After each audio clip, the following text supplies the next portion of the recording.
Dude, if it wasn't for Rebel News, I'd be in my apartment right now, in my bed, moaning and screaming at the stucco ceiling like I do. I usually do that as a comedian. You do that till about 5 p.m.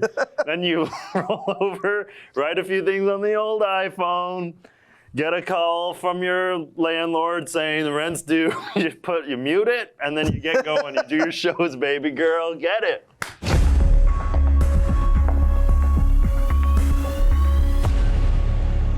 Warning, censorship.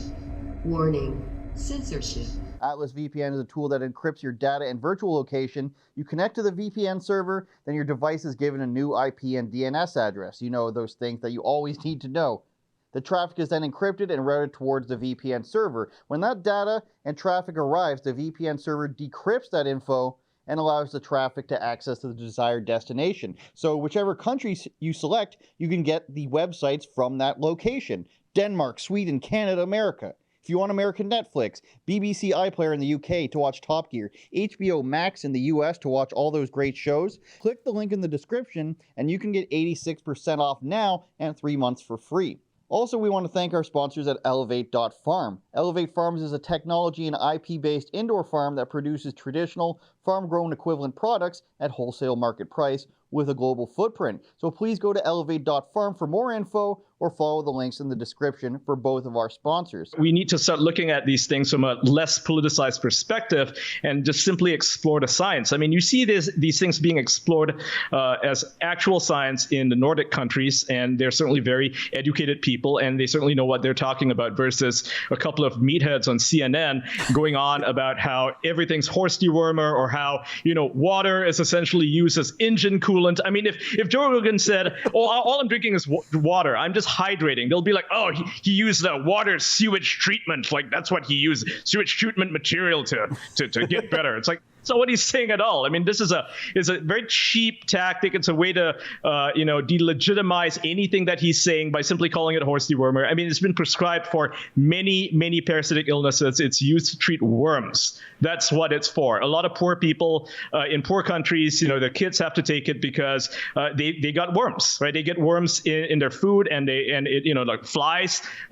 Gestate in their bodies. Like, that's what it's for. So to claim that it's only used against a river disease or whatever the hell that guy is talking about, well, that's just a way to marginalize it. Why is it being treated for every form of domestic animal? Because it treats worms and they're very close to the ground and so on.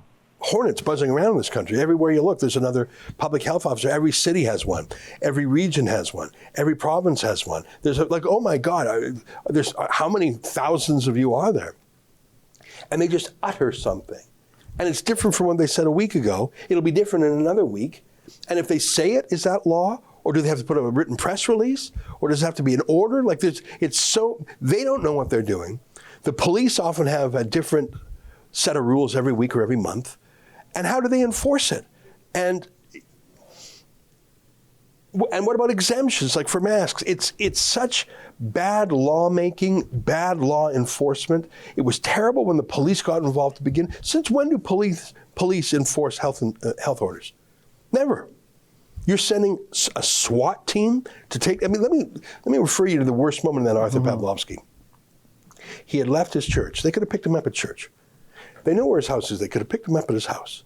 But he was in the car on a road, and they had this whole SWAT team sort of swarm his vehicle on the road like he was some narco-terrorist, pull him out of the car, put him on his knees on the highway, cars speeding by. Why did you put him onto the road? Why didn't you put him off the road? You put him on the road while cars are speeding by, hands above his head. Why are you arresting him at all? You know his lawyer.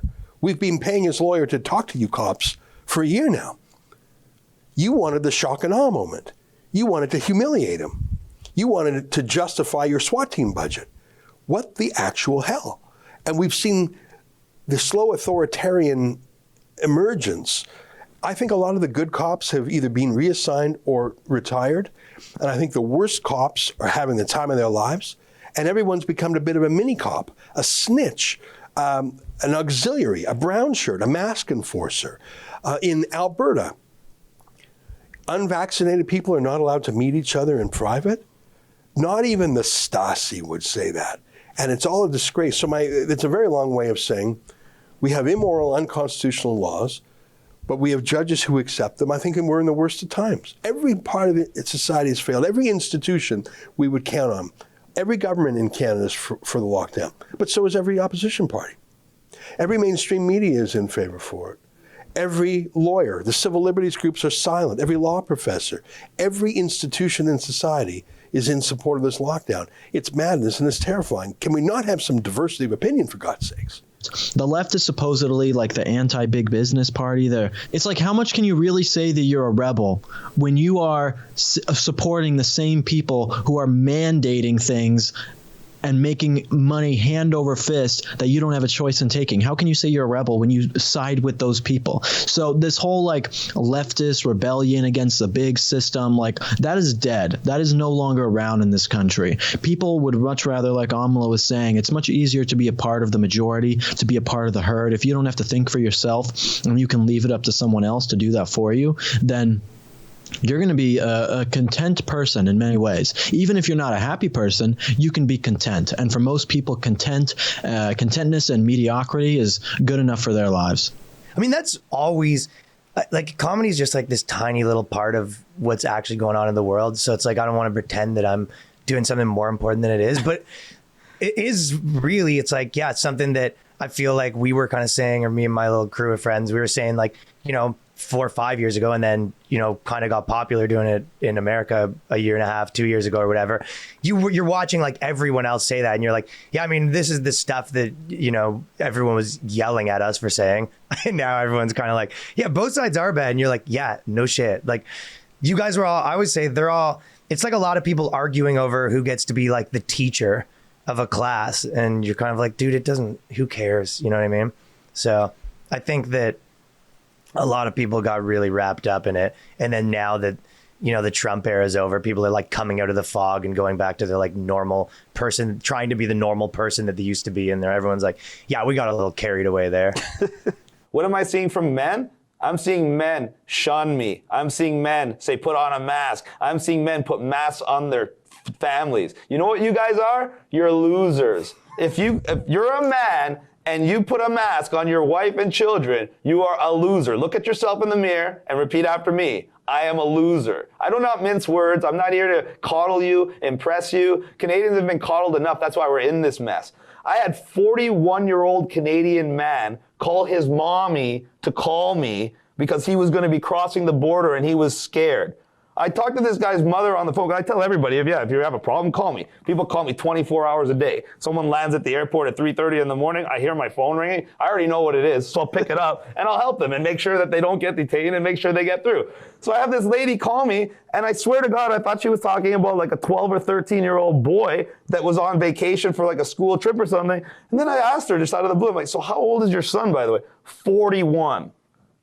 This is the state of men in Canada. This is why we're in this mess. People keep saying, oh, I'm the reason that this is prolonging. No, the more you comply, if you haven't noticed, every time you comply, they move the goalposts and they make you comply with something else. If you didn't comply with that, they couldn't go to the next phase. In fact, it starts going the other way and things get open and you get your freedom back. If everybody just took off their mask tomorrow, what could they do? Fine all of Canada with a fake fine that's not going to show up in court anyway?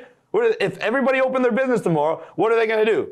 Send everything they got to all the businesses? It took them all their resources to shut down one business, and it took them 3 days with Adam Skelly's barbecue. So what are they going to do if Canadians just stand up and say no? Absolutely nothing. But what are Canadians doing? Canadian men in particular, they're walking around on their knees, wearing 2 masks, telling everybody that compliance is a virtue. Why? Because they're cowards. It's that simple. So I've been harassing Elijah for probably about 3 years now to do a show with me, and we just never found the right opportunity. And then suddenly this one kind of just fell in our lap a little bit. And we thought, well, let's do it because we're very much on the same wavelength when it comes to our political stances. We're very much on the same wavelength when it comes to the way that we think about the world. And where we differ, we actually, I think, strengthen each other. So I just think it's from being mates and also being 2 political commentators who thought that we could actually do something different. Yeah, actually, she's just being too nice. Justin Trudeau And that's the reality. And so is Bezirgan, however you pronounce it, and Dan Andrews and Joe Biden, who's a dementia patient, fortified his way into the office. We're sick of it. We're actually going mad, and we were going crazy, and we realized we need an outlet every day. That's the honest thing. We needed an hour every day to just get our brains out and to try to make sense of the world. And the idea for the show was, I feel in politics right now like a 8-year-old me felt in a 1990s mall when I was lost and my mom told me that she was at Victoria's Secret and I didn't know who's Victoria. Why does she have a secret? Why can't I go and meet her there? So I would go to the map, find the map in the mall, and I would look for the little pin that said, "You are here." And then that would show me and help me to orientate myself and know where I was going. And so we decided that we feel like little kids lost in the world and nothing makes effing sense, Andrew. It doesn't make sense. So we have to try to make sense of it every day. I think that it's a case by case thing. Honestly, I think that you have to go case by case when dealing with these media people. Like, for example, Anderson Cooper, I think, is just a known liar. That one I think many people would have to have accepted by now. But, when you talk about Van Jones, it's rare. Now, here's the credit I will give to Van Jones, because I've had the opportunity to meet face to face almost every CNN host. Now that I'm thinking about it, Tapper, Lemon, Blitzer, Cooper, and Jones. I guess he's not a host, but Van was the only one that actually talked to me. Every other one refuses to talk to me. They all had security come brush me away. Tapper was probably the meanest of all of them. But there was an energy to Anderson Cooper. Let me just tell you, like, our cell phone equipment stopped working. But anyway, I'll stop right there. So here's the thing. With Van Jones, you can tell that there's a realness to the guy. There's a he can be real with you. You could probably sit down at a bar and enjoy a cold beverage with him, and it wouldn't be such a bad experience. But he's obviously exaggerating his emotions on TV. He's obviously selling to the audience.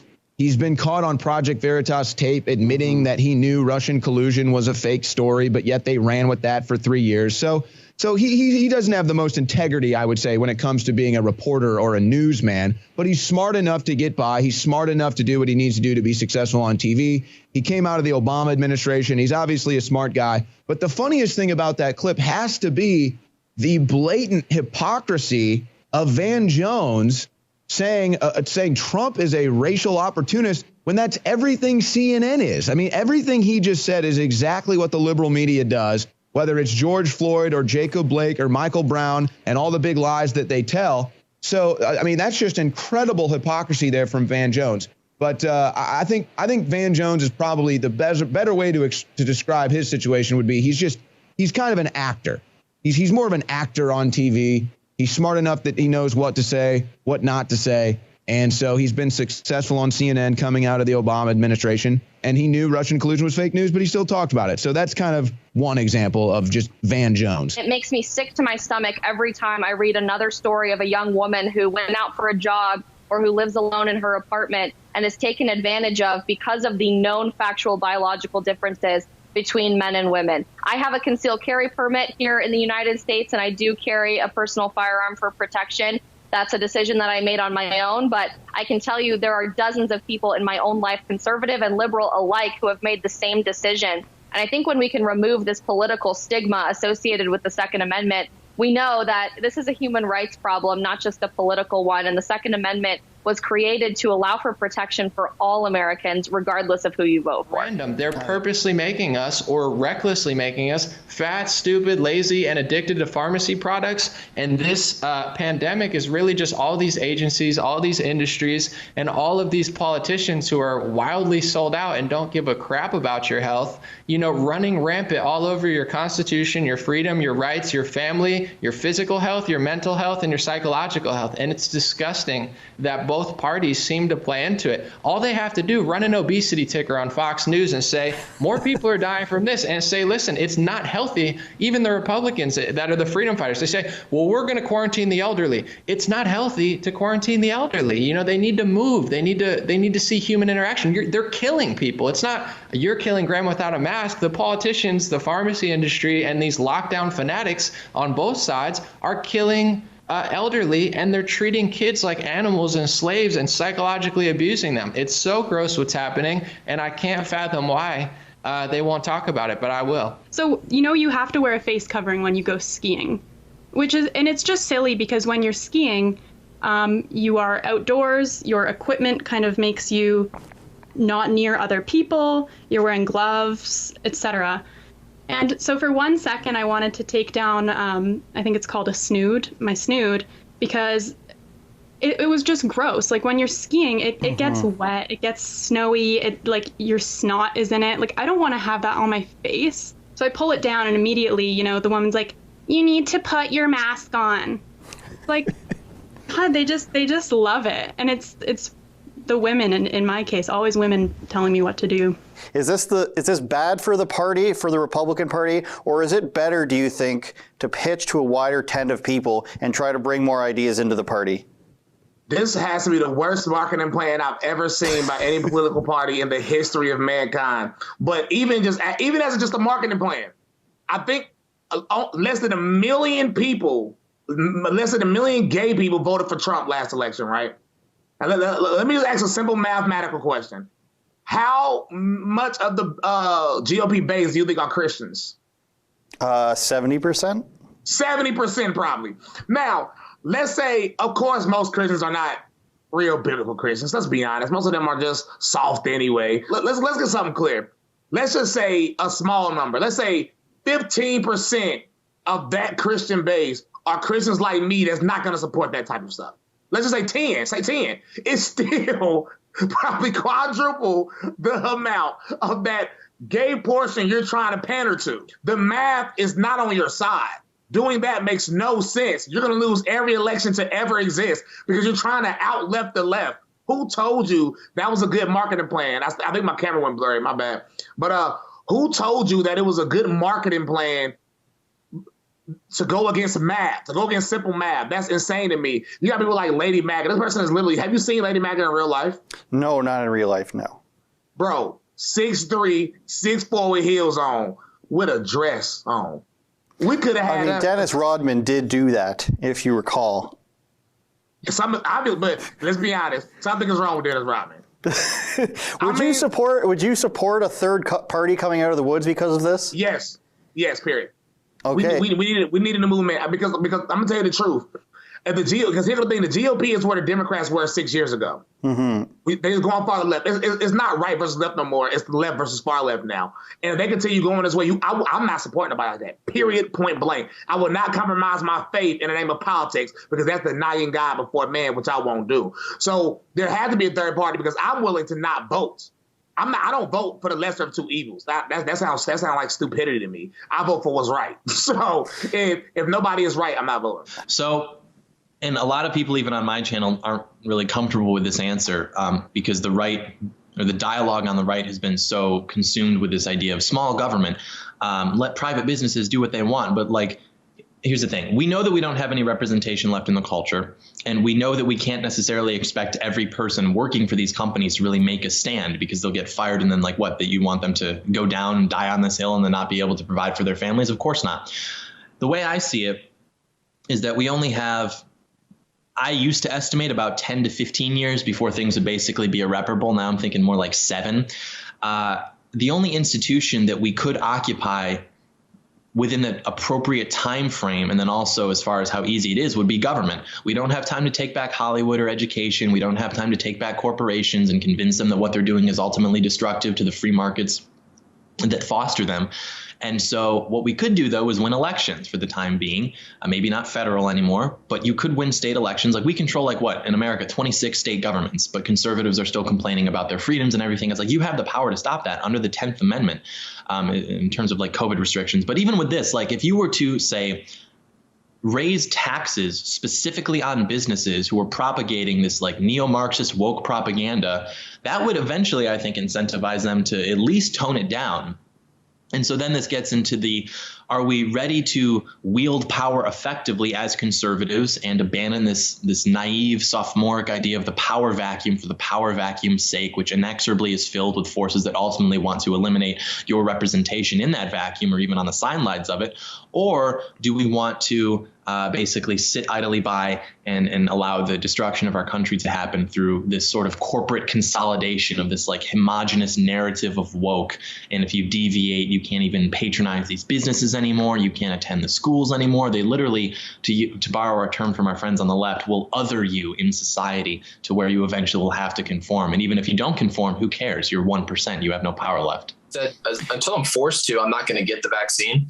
The problem is he's going to be berated until he gets vaccinated. And that's the same reality that the average person's going to live. You're going to live that same reality. You're going to be chastised by your bosses. And that's essentially what's happening to him. And whether or not you're worth $200 million or you're worth $40K a year, you're still going to be attacked for your freedom of choice and utilizing that to not get vaccinated. So I feel bad for him as much as I wish I was in his position financially, but ultimately he's in the same spot as us. He's still fighting for his freedoms. And it lets you know that Andrew Wiggins never would have been vaccinated, in large part because he's in shape and he's not going to get sick from COVID. That happens constantly, especially among leftists who simply don't like me and pretend to be religious. Yes, I was basically my upbringing was as a liberal Christian. You could say similar to like, I don't know, Methodist or something like that, like going to church on Christmas and Easter, basically. And then Christmas service basically is like, I liked it because, I could light the candle, put it in the snow, and it's cool. It's kind of relaxing. You get to sing songs and stuff. That was my upbringing. And when I was a teenager, actually, like high school age, I became more of if not a fundamentalist, a more religious Christian, got baptized and so forth.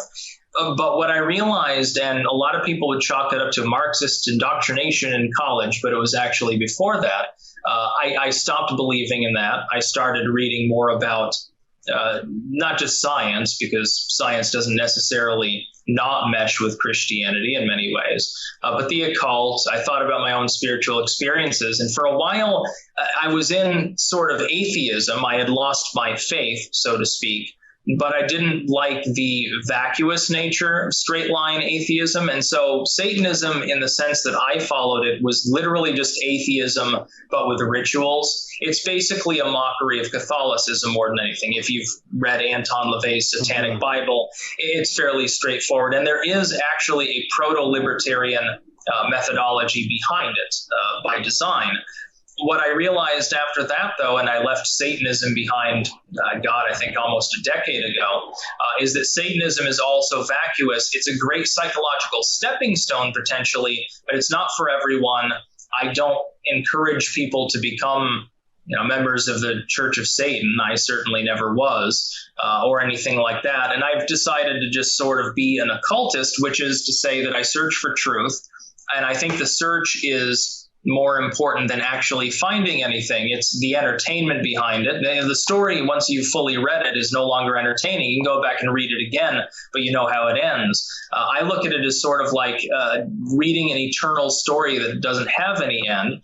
And I think that there's something behind spirituality. I've had spiritual experiences. But I don't belong to any organized religion, no. I had already let go of my agents and managers. I had been hearing for at least 7 years at that point that I couldn't get work because I was white and everything was going too diverse. And it wasn't just the actors. It was writers, directors, producers, crew. It was everybody. And on the one hand, at first, and I said this in the PragerU video, everyone, for the majority of the people were like, yes, finally, this is happening. Okay, the pendulum has swung from one direction to the other. Finally, diversity is a thing. I didn't get the opportunity to say this in the PragerU, but just years prior, I was up for a role that would be in an interracial relationship. And they said America wasn't ready for that, which was just so bogus and backward, and so it was really refreshing at first to see, wow, this is like a new movement, diversity, like not just all white people. I would sit in cast and be like, damn, this is the whitest crew I've ever seen, or whatever, whitest, whatever.